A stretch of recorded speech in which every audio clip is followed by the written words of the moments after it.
잠언서 3장. 네, 여기에도 내 아들아라는 표현은 3번 나옵니다. 1절에 내 아들아 나의 법을 잃어버리지 말고 네 마음으로 나의 명령을 지키라. 2개의 단어. 일단 나의 법 그리고 명령. 법, 명령 그리고 잊어버리지 말고 지켜라. 잊어버리지 마라, 지키라. 이걸 강조하고 있습니다. 그것의 결과는 긴 생명이 오래오래 될 것이다라는 장수, 그리고 평강, 평화, 이런 좋은 결과들을 가져오게 될 것이다라는 겁니다. 그래서 인간은 어떻게 살아야 되느냐? 그거에 대한 해답이 성경에 나와 있어서 이 성경을 생명의 책이라고 그렇게 말하는 겁니다. 생명이나 삶이나 다 어원이 같기 때문에 약간 뉘앙스만 틀리지 같은 말입니다. 산다는 말이나 살아있다라는 말이나 똑같은 말입니다. 그게 곧 그것이니까. 그러니까 어떻게 우리는 존재하고 어떻게 주어진 이 삶을 살아가야 할까라는 해답이 성경에 나와 있는데, 맨 먼저 나온 것은 이 모세오경이라는 기본 원리, 인간이 알아야 할 가장 기본적인 삶의 원리를 가르치고, 그 다음에 성경들은 이제 그것을 어떻게 삶 속에 실천하느냐. 역사서라는 건 하나님을 믿는 믿음으로 그 모세를 통해서 주어진 삶의 원칙을 어떻게 잘 실천하는가를 보는 겁니다. 그것에 대한 역사를 기록하고 있는 것이고, 지금 우리가 보고 있는 이 시가서 같은 경우는 바로 그런 삶의 원리와 그것을 실천하는 과정 속에서 터득한 것들, 깨달은 것들, 경험한 것들에 대한 어떤 고백들, 기록들을 담고 있는 겁니다. 특히 잠언서는 바로 그런 것들에 대한 삶에서 터득한 나름대로의 진리를 담고 있습니다. 그래서 그런 것들은 이 기본 삶의 원리가 되는 건 절대적 기준과 가치가 되는 거고요. 이건 절대 건드려서도 안 되고 흐트러뜨려서도 안 되는 잘 박힌 못과 같은 그냥 우리의 인생의 반석, 토대, 그것이 돼야 되는 거고, 이런 삶의 실천 그리고 경험, 그 속에서 얻어지는 깨달음, 이런 것들은 이제 상대적 가치, 부분적인 진리라고 그렇게 말을 하는 겁니다. 그래서 오늘 말씀에도 그런 표현들이 나타나죠. 더 낫다, 더 좋다.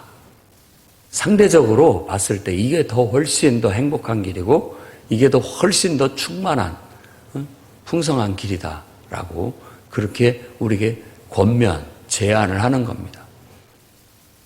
그래서 일단은 기본적인 원리로 주어진 우리의 삶의 원칙은 이 법, 명령, 특히 이 부모로부터 주어지는 법이나 명령을 항상 여기 이 잠언서에서는 하나님, 여호와 하나님, 창조주 하나님의 권위에 둡니다. 그래서 그 말이 곧 하나님 말이다 라는 그런 원칙 속에서 얘기를 하고 있는 거예요. 그러니까 우리들이 예수님이 그 제자들에게, 베드로에게 한 말도, 너희가 땅에서 베면 내가 하늘에서도 벨 것이다. 내가 땅에서도 풀면 하늘에서도 풀 것이다 라는 것은 우리 인간들이 세운 법이나 규칙이나 명령도 이제 우리가 하나님을 믿는 믿음, 곧 그 신앙 안에서 그분의 이름으로 그것들을 했을 때는 그 권위를 갖는 겁니다. 그의 권위를. 그래서 하나님의 권위를 담게 되는 거예요. 그래서 이런 것들을 우리가 무시하면 안 됩니다. 함부로 여겨서도 안 되고. 그래서 전체적으로 오늘 그 잠언서 내용 속에서도 그런 것들을 멸시하지 말아라. 무시하지 말아라. 잊지 말아라. 꼭 내 눈앞에 두어라. 기억해라. 그것을 실천하라는 그런 강조를 하고 있는 겁니다. 하나님은 이제 계시록 같은 데서도 대언의 영이다. 대언의 영이다라고 그렇게 얘기하고, 또 예언자를 통해서 말하지 않고는 하나님이 하시는 일이 없다. 다 어떤 우리 인간의 입을 통해서 알아들을 수 있도록 말해주고, 또 하나님을 대표할 수 있는 어떤 한 인간을 세워서 그런 일들을 하신다라는 거예요. 왜냐하면 눈에 보이지 않는 하나님은 어느 정도 영은 형체도 없고 틀도 없고 아무것도 없어요. 그러니까 우리 인간이 알고 있는 법이나 규칙이나 십계명이나 뭐 어떤 것도 사실 하나님께 필요한 건 아닙니다. 그분 안에서는 그야말로 영이시기 때문에 제한받지도 않고 어떤 문제가 될 것이 없죠. 그러나 하나님이 창조하신 특히 우리가 살아가고 있는 이 지구라는 환경과 또 우리 인간의 지금의 이 몸의 상태, 또 몸의 기능, 능력 이런 모든 제한된 속에서 지금 살아가고 있는 이런 삶에 있어서의 최소한의 우리가 하나님께서 창조의 섭리 속에서 우리에게 두신 한계 그리고 어떻게 하면 최고의 삶을 살아내고 가장 행복한 그런 생명이 넘치는 충만한 그런 삶을 살아갈 것인가는 어느 정도 가닥이 정해져 있다라는 겁니다. 그래서 그 한계를 못 벗어납니다. 근데 지금 인간들이 오만과 교만으로 인간의 그런 한계를 벗어나 보려고 몸부림을 칩니다. 근데 결국은 걱정할 게 없습니다. 왜냐하면 결국은 인간들은 깨닫게 될 것이니까 인간의 한계는 벗어날 수가 없는 거구나. 이런 것은 신의 영역에 있구나라는 걸 언젠가는 그 큰 하나님의 심판과 책망이나 고통을 받고 나서야 아마 깨닫게 될 겁니다. 그때야 인간의 눈이 벗겨지고 뭔가 가려져 있는 오만과 교만이 벗겨지고 하나님을 바로 보고 깨닫고 하나님께 두 손 두 발 들고 돌아오게 될 날이 있으리라 믿습니다. 우리는 그걸 위해서 늘 기도해야 되겠고 우리가 모범을 보여줘야 됩니다. 이런 말씀의 교훈과 훈계를 따라서 우리가 잘 살면서 누구보다도 더 행복하고 누구보다도 더 생명력 넘치고 정말 인간은 저렇게 살아야 된다라고 할 만큼 귀감이 될 만한 그런 삶을 우리가 실천하도록 힘써야 되겠다라는 겁니다. 근데 인생을 살면 살수록 알겠지만 뭔가 더 자극적이고 더 특별한 뭔가를 추구하는 것은 한순간 피곤하다라는 걸 느껴집니다. 그러면서 대부분의 많은 사람들이 터득하는 것은 평범한 삶, 단순한 삶, 우리에게 주어진 기본, 나의 본분과 내 역할을 충실히 하는 그런 누가 봤을 때는 밋밋한 삶이 가장 행복한 삶이다. 그래 인간은 그 이상이 될 수 없다. 그리고 뭔가 자극적이고 더 특별하면 그거에 따르는 그늘이 또 있기 마련이라는 거. 그렇게 됩니다. 어떻게 보면 똑같은 자원을 가지고 한 번에 팍 몰아서 한 번에 확 쓰는 사람이 있는가 하면 골고루 쓰는 사람도 있고 어차피 주어진 자원은 비슷하거든요. 비슷한 거예요.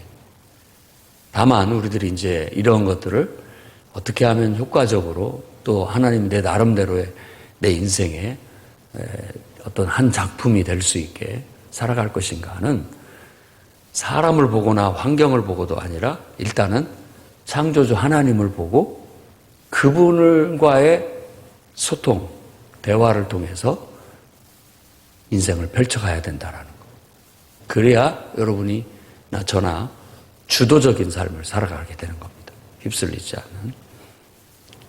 그래서 일단은 인간을 통해서 주어진 명령이나 법도 그것이 하나님께로부터 온 것이라면 하나님의 권위로 인정해서 하나님 섬기듯 해야 된다라는 그 원리가 이 속에 담겨져 있습니다. 크게는 1절에서부터 12절까지를 구분하고 이제 또 그 나머지 부분을 이렇게 두 개로 나눌 수가 있습니다. 근데 이 원리는 어떤 한 주제로 딱 카테고리를 잡기가 어렵고요. 다양한 잠언들이 그냥 섞여 있어요. 잡동사니처럼. 그냥 비슷비슷한 잠언들이 계속 있어요. 그래서 보통은 두 구절을 가지고 하나의 잠언을 얘기하고 있습니다. 그래서 1, 2절에 이렇게 부모의 법, 명령 잊지 말고 마음에 새겨서 지켜라. 그러면 장수하고 평강을 얻게 된다. 3, 4절은 인자와 진리, 하나님의 성품이죠. 그래서 우리들이 찬송하듯이 하나님의 성품이 나의 성품이 되고, 인자, 신실한, 변함없는 사랑인데 인간이 삶을 살아가는 기본 태도입니다. 사랑으로 사는 거예요. 사랑. 이 사랑이 온 우주 만물을 창조하고 있고 바로 저와 여러분이 이 땅에 태어나게 만든 것이고 또 지금 살아가는 것도 사랑입니다. 사랑을 좁은 의미, 달콤한, 달달한 어떤 존재와의 인간관계라고만 생각하지 마십시오. 사랑 자체는 우리가 삶을 살아가는 에너지고 삶을 살아가는 동기고 삶을 살아가는 모든 것이 사랑인 거예요. 아픔도 사랑이고 고통도 사랑이고 희생도 사랑이고 기쁨도 사랑이고 즐거움도 사랑이고 그냥 사는 것 자체가 사랑인 거예요. 사랑이라는 말이나 삶이라는 말이 크게 다르지 않아요. 근데 이 사랑은 창조주 하나님께로부터 나온 사랑으로서 신실한 사랑입니다. 그래서 창조주 하나님의 사랑으로 세상을 사랑하며 살아가십시오. 창조주 하나님의 사랑의 눈으로 사람을 보고 그 속에 하나님을 보고 또 세상 속에 그 사랑을 하나님이 베풀듯이 우리도 그런 것들을 베풀며 살아가야 되는 겁니다. 이 진리라는 것도 늘 말하지만 시편에서도 항상 강조하고 있는 하나님의 성품인데 이 인자나 진리라는 게 항상 변함이 없는 그런 의미를 갖고 있습니다. 진리도 변함이 없다는 것이고 인자도 변함없는 하나님의 마음, 사랑을 말하는 것이고 진리는 그 어떤 것도 변개할 수 없는 우리의 삶의 토대가 될 뿐만 아니라 또 변하지 않는다라는 그런 어떤 의미를 갖고 있습니다. 그래서 늘 하나님의 인자와 진리를 가슴에 품고 우리의 성품이 거기에 토대를 두고 있어서 그것에서 떠나지도 말아야 되겠고 항상 그걸 목에 매달고 살아라. 마음판에 새기고 살아라. 라고 그렇게 교훈하고 있습니다. 그러면 하나님 앞에서나 사람 앞에서 은총과 존귀함을 받게 된다. 평판이 좋아진다라는 거예요. 인격의 됨됨이가 인간의 됨됨이가 훌륭해진다, 고상해진다라는 뜻이죠. 그래서 기독교 신앙은 사실 이런 식으로 하나님을 섬기게 함으로써 예배하게 함으로써 인간을 만드는 겁니다. 인간의 됨됨이를 만들어가는 거죠. 그 사람이 정말 하나님의 성품을 닮은 진정한 하나님이 창조하신 인간이 되어가는 과정이라고 그렇게 말할 수 있습니다. 조직신학적으로 얘기한다면 교리적으로 얘기한다면 그 성화의 과정이 되겠죠. 그 다음에 5, 6절은 마음으로 여호와를 신뢰해라. 마음을 다하여 여호와를 신뢰하고 네 명철을 의지하지 말라. 성경의 아주 큰 가르침이죠. 하나님을 의지해서 나아가되 네 명철, 너의 통찰, 네 지식, 네 생각, 나의 모든 하나님께로부터 연결되지 않고 하나님에 의해서 해석되지 않은 이런 것은 하지도 말고 말도 말고 행하지도 말아라. 그렇다면 우리가 노력할 수 있는 건 뭐냐? 매사 모든 일을 하나님과 연관시키는 일을 해야 됩니다. 여러분이 지금 막 누구 때문에 짜증이 났어요. 그럼 막 짜증을 부리잖아요. 그럴 때 얼른 하나님을 떠올리고 하나님 짜증나 죽겠어요. 제가 나를 너무나 짜증나게 합니다. 이렇게 말을 해라는 거예요. 연관을 시키라는 거예요. 그런 그 과정을 통해서 묘하게 그렇게 말을 하고 고백을 하면 하나님의 뭐랄까요? 그 조절을 받아요. 내가 그렇게 말을 하면서 내 그런 감정이 좀 걸러진다고요. 다스려진다고요. 그래서 늘 하나님 앞에 연결을 시켜야 됩니다. 그게 지금 그 다음 구절에 말씀입니다. 너는 범사의 그를 인정하라. 그리하면 내 길을 지도하시리라. 늘 마음으로 또 입으로 항상 그렇게 하십시오. 제가 지금 공부를 하려고 합니다. 하나님, 나를 집중할 수 있게 해주시고 도와주세요 하고 하는 거예요. 그런 마음으로 그런 거.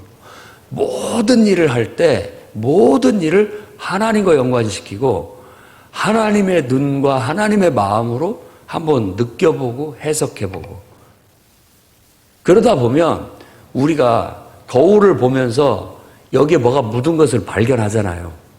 그걸 묻은 것을 발견한다는 게 중요하고, 이걸 발견하고서 아니 괜찮네 그냥 내버려 둘 사람은 하나도 없습니다. 머리가 이렇게 나도 모르는 사이에 막 보기 싫게 이렇게 일어서 있는데 거울을 딱 보더니 아이고 내가 이러고 다녔구나 하면서 얼른 그걸 이렇게 다듬게 되는 거죠.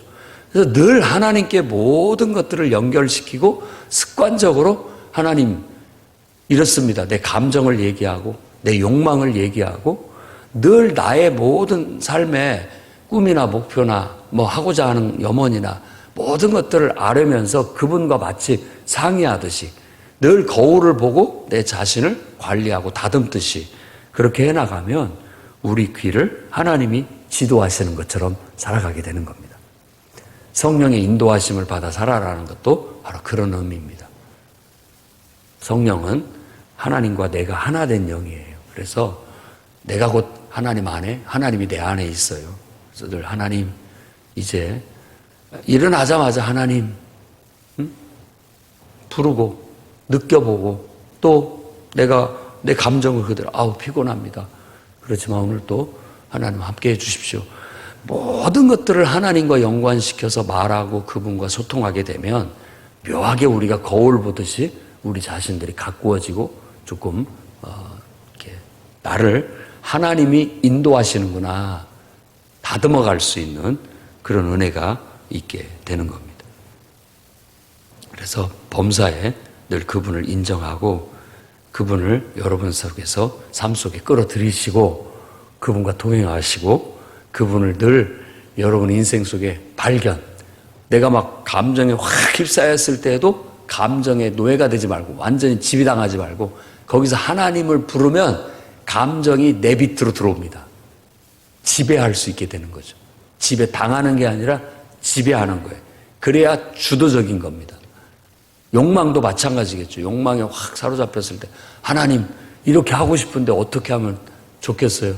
이게 정말 잘하는 것일까요? 하다 보면 욕망에 사로잡혀서 노예가 되는 게 아니라 내 욕망을 내 밑으로 내 주도권 아래로 끌어내리는 것이 되는 겁니다.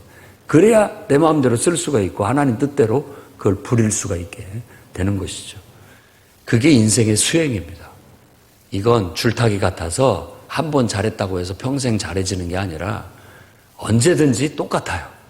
늘 그걸 균형을 잡아서 내가 이걸 하나님께 아뢰고 하나님으로 인해서 하나님의 권세와 힘으로 그것들을 잘 다스릴 때 균형을 잡고 떨어지지 않고 줄을 계속 줄타고 갈 수가 있게 되는 것이죠. 그게 바로 믿음의 생활이라 할 수 있습니다. 그러면 내 길을 지도하시리라. 평탄한 길을 가게 될 것이다. 여기서 내 길을 지도한다라고 했는데 야샬의 책이라는 말을 우리가 여호수아에서 들어봤을 겁니다. 야샬의 책에 이건 기록되어져 있다. 이 야샬이라는 말은 똑바르다, 바르다. 그래서 어떤 똑바르고 바르게 살았던 위인들의 전기가 기록된 책이 야샬의 책이에요. 전기는 항상 모범적인 사람들의 전기가 나오잖아요. 그래서 어렸을 때에는 특히 전기를 많이 읽히라고 하죠. 아이들에게. 훌륭한 사람들의 삶을 자꾸 읽다 보면 그걸 닮아가려고 하게 되게 돼 있습니다. 인간은. 성경도 자꾸 보면 성경에 자기가 이렇게 맞춰져 가게 돼 있다고요. 닮아가려고 하는 그런 게 있게 되는 겁니다. 7절과 8절에는 스스로 지혜롭게 여기지 말라. 5절, 6절의 맥락과도 같습니다. 너를 의지하지 말라라는 것이죠. 스스로를 지혜롭게 여기지 마라. 우리 안에 지혜가 있는 게 아닙니다. 우리는 우리 안에 있는 지혜를 찾는 게 아니라 우리 안에 하나님의 지혜를 찾는 겁니다. 세상 인본주의 학문하고 우리가 틀린 게 거기에 있어요. 칸트 같은 사람도 순수 이성에 대해서 비판을 했단 말이에요. 정말 인간의 이성이 믿을 만한 거냐? 거기에 이성이 정말 진리를 갖고 있느냐? 우리 안에 뭐가 있느냐? 우리 안에서 뭘 끌어낼 수 있느냐라는 건데 한계가 있다라는 거예요. 한계가. 우리 성경 말씀대로 우리 인간 안에서 뭔 선한 것이 나오겠습니까? 창조주 하나님을 끌어들여야 됩니다. 창조주 하나님께로부터 오는 지혜가 참지혜지 우리 이성에서 나오는 지혜들은 요상한 짓들을 합니다. 인간을 믿을 수 없어요. 그리고 그것이 절대적 기준과 가치가 두기에 너무나 허접합니다. 허접해요. 그래서 아름답지가 않은 거예요. 인간을 초월한 절대적 기준과 가치가 진짜 아름다움이구나. 인간에겐 정말 너무나도 필요한 생명과 같은 것이구나 하는 것들을 서서히 깨닫고 있습니다. 앞으로 인간이 더 지혜롭고 똑똑해진다면 저는 하나님을 깨닫게 되리라고 믿습니다. 그런데 우리는 그러기 전에 벌써 이렇게 하나님을 인정하고 그분 앞에 그분의 지혜를 구하고 있으니 이보다 더 큰 축복이 어디 있겠습니까? 그렇게 우리를 의지하지 않고 하나님을 경외하면서 기본적인 두려움, 하나님에 대한 두려움이 있어야 돼요. 그러니까 이 두려움이 막 공포 이런 게 아니라 존경심에서 나오는 두려움, 사랑에서 나오는 두려움이 있어야 돼요. 그래서 영적 권위라는 것은 어떤 가정에도 있어야 되고 교회에도 있어야 되고 공동체에 있어야 됩니다. 그것이 결국은 질서를 유지하게 되고 도덕과 윤리를 가능케 만듭니다. 다시 얘기한다면 조절, 통제가 가능하다는 거예요. 아무리 능력이 뛰어난 사람도 필요 적절하게 조절되고 통제되지 않으면 쓸모가 없습니다. 해롭습니다. 해로워요. 순식간에 수백 킬로로 달릴 수 있는 자동차가 있다고 생각해 보십시오. 그걸 통제나 조절할 수 없다면 그건 흉기이죠. 흉기죠. 아무리 능력 있는 미사일이 있다고 해도 그걸 통제해서 정확히 원하는 대로 쓰지 못한다면 그거야말로 우리를 위협하는 무시무시한 것에 불과한 것이죠. 통제 가능하기 때문에 안정감을 갖고 유용하게 쓸 수 있다라는 믿음과 확신이 생기게 되는 거예요. 하나님에 대한 두려움 혹은 또 영적 권위자에 대한 두려움, 공경과 존경심에서 나오는 어떤 조심스러움, 통제받음 이런 게 필요하다는 뜻이에요. 그게 없으면 인간은 오만과 교만에 스스로 죽게 됩니다. 죽을 길을 막 가게 되는 것이죠. 그래서 이런 교훈들을 잘 새기게 된다면 이것이 내 몸의 양약이 된다. 원어로 보면 탯줄을 치료한다라고 그렇게 돼 있는데 이게 탯줄은 생명의 근원이잖아요. 그래서 그것을 치유해야 된다라는 것은 어떤 생명의 공급이 막히지 않는다. 그래서 건강하다라고 보는 겁니다. 보약이 된다라는 거예요. 양약이라는 건 보약이 된다라는 겁니다. 그야말로 탯줄에 어린 아이가 뱃속에서 그거 없이 어떻게 삽니까? 다 거기에서 모든 자양분을 공급받아 살아가는 거잖아요. 우리도 그와 같이 하나님께로부터 이렇게 다 공급받아 살아가는 그런 길이 열리게 되는 것이에요. 내 뼈를 윤택하게 한다. 골수는 뼈를 말하는 겁니다. 아주 튼튼하고 건강하고 신선하게 만들어준다라는 거예요. 그래서 9절, 10절이 여호와를 공경해라. 핵심적인 단어죠. 우리 번역에는 뒤에 나오지만 앞부분에 딱 여호와를 공경하라 선언하고 그렇게 되면 재물이 따르고 어떻게 공경하느냐? 우리의 재물로 그리고 소산물의 첫 열매로. 그러니까 우리의 소중한 것을 드림으로써 우리의 공경심을 나타내는 겁니다. 하나님께서 재물이 필요해서가 아니라 첫 열매가 필요해서가 아니라 그건 상징적인 의미를 담은 하나님께 드리는 나 자신이라고 말할 수 있는 것이고 내 마음이고 내 모든 것들을 드리는 것과 같은 거예요. 가끔가다 우리가 11조에 대해서 혼란스러워합니다. 요즘도 11조를 드려야 되느냐 말아야 되느냐, 헌금을 해야 되느냐 말아야 되느냐, 그런 생각들을 많이 하고, 또 유튜브라든지 이런 데 보면은 그 다양한 또 주장들을 펼치는 사람들이 있기 때문에 혼란스러운 거예요. 가장 건전한 것은 여러분 교회의 가르침을 따르는 게 제일 좋고요. 그리고 정말 성경의 가르침에 따라 여러분이 하나님과의 언약 관계 속에서 하나님과 언약하고 실천하면 되는 겁니다. 제일 중요한. 근데 성경에서 왜 창세기부터 10분의 1을 하나님 앞에 드리고 첫 열매를 드리고 처음 것을 드리고 이런 것들을 얘기하느냐? 그거 자체가 우리 신앙 고백이라는 거예요. 우리의 신앙의 고백이에요. 다른 게 아니라. 그러면 왜 10분의 1을 굳이 드리느냐라고 얘기하는데, 성경의 원리는 원래 그 신앙이 뭐냐면 내 전부는 하나님 것입니다 라는 신앙이에요. 나부터 시작해서 내 모든 것은 하나님 것입니다. 하나님께 다 드려야 마땅한 거예요. 그런데 하나님께서는 야, 나머지는 너를 위해 쓰고 상징적으로 이 꼬타리는 놓으면 안 되니까 10분의 1은 내 것으로 하자. 그럼으로써 하나님과의 어떤 신앙 고백의 관계, 언약 관계를 유지해 나가게 하는 거예요.